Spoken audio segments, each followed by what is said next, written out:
Ulangan pasal 10. Riwayat tentang loh batu yang baru. Pada waktu itu berfirmanlah Tuhan kepadaku, pahatlah 2 loh batu yang serupa dengan yang mula-mula. Naiklah kepadaku ke atas gunung, dan buatlah sebuah tabur dari kayu. Maka aku akan menuliskan pada loh itu firman-firman yang ada pada loh yang mula-mula yang telah kau pecahkan itu. Kemudian letakkanlah kedua loh ke dalam tabut itu. Maka aku membuat sebuah tabut dari kayu penaga dan memahat 2 loh batu yang serupa dengan yang mula-mula. Kemudian aku mendaki gunung dengan kedua loh itu di tanganku. Dan pada loh itu ia menuliskan sama dengan tulisan yang mula-mula ke-10 firman yang telah diucapkan Tuhan kepadamu di atas gunung dari tengah-tengah api pada hari kamu berkumpul. Sesudah itu Tuhan memberikannya kepadaku. Lalu aku turun kembali dari atas gunung, dan aku meletakkan loh-loh itu ke dalam tabut yang telah kubuat, dan disitulah tempatnya, seperti yang diperintahkan Tuhan kepadaku. Maka orang Israel berangkat dari Beerot Bene Yaakan ke Mosera. Di sanalah Harun mati dan dikuburkan. Lalu Eleazar anaknya menjadi imam menggantikan dia. Dari sana mereka berangkat ke Gudgot, dan dari Gudgot ke Yotbatah, suatu daerah yang banyak sungainya. Pada waktu itu Tuhan menunjuk suku Lewi untuk mengangkut tabut perjanjian Tuhan, untuk bertugas melayani Tuhan, dan untuk memberi berkat demi namanya sampai sekarang. Sebab itu suku Lewi tidak mempunyai bagian milik pusaka bersama-sama dengan saudara-saudaranya. Tuhanlah milik pusakanya, seperti yang difirmankan kepadanya oleh Tuhan Allahmu.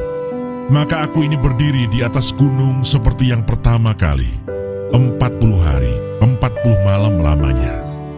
Dan sekali ini pun Tuhan mendengarkan aku. Tuhan tidak mau memusnahkan engkau. Lalu berfirmanlah Tuhan kepadaku, bersiaplah, pergilah berjalan di depan bangsa itu, supaya mereka memasuki dan menduduki negeri yang kujanjikan dengan sumpah kepada nenek moyang mereka untuk memberikannya kepada mereka. Orang Israel diperingatkan supaya taat dan bersyukur. Maka sekarang, hai orang Israel, apakah yang dimintakan daripadamu oleh Tuhan Allahmu, selain dari takut akan Tuhan Allahmu, hidup menurut segala jalan yang ditunjukkannya, mengasihi Dia, beribadah kepada Tuhan Allahmu dengan segenap hatimu dan dengan segenap jiwamu, berpegang pada perintah dan ketetapan Tuhan yang kusampaikan kepadamu pada hari ini, supaya baik keadaanmu. Sesungguhnya Tuhan Allahmu lah yang empunya langit, bahkan langit yang mengatasi segala langit dan bumi dengan segala isinya. Tetapi hanya oleh nenek moyangmu lah hati Tuhan terpikat, sehingga Ia mengasihi mereka, dan keturunan mereka lah, yakni kamu, yang dipilihnya dari segala bangsa, seperti sekarang ini. Sebab itu sunatlah hatimu, dan janganlah lagi kamu tegar tengkuk. Sebab Tuhan Allahmu lah Allah segala Allah, dan Tuhan segala Tuhan, Allah yang besar, kuat dan dahsyat, yang tidak memandang bulu ataupun menerima suap, yang membela hak anak yatim dan janda, dan menunjukkan kasih-Nya kepada orang asing, dengan memberikan kepadanya makanan dan pakaian. Sebab itu haruslah kamu menunjukkan kasih-Mu kepada orang asing, sebab kamu pun dahulu adalah orang asing di tanah Mesir. Engkau harus takut akan Tuhan Allahmu.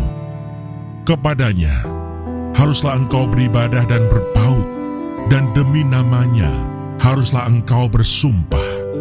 Dialah pokok puji-pujianmu, dan Dialah Allahmu yang telah melakukan di antaramu perbuatan-perbuatan yang besar dan dahsyat, yang telah kau lihat dengan matamu sendiri.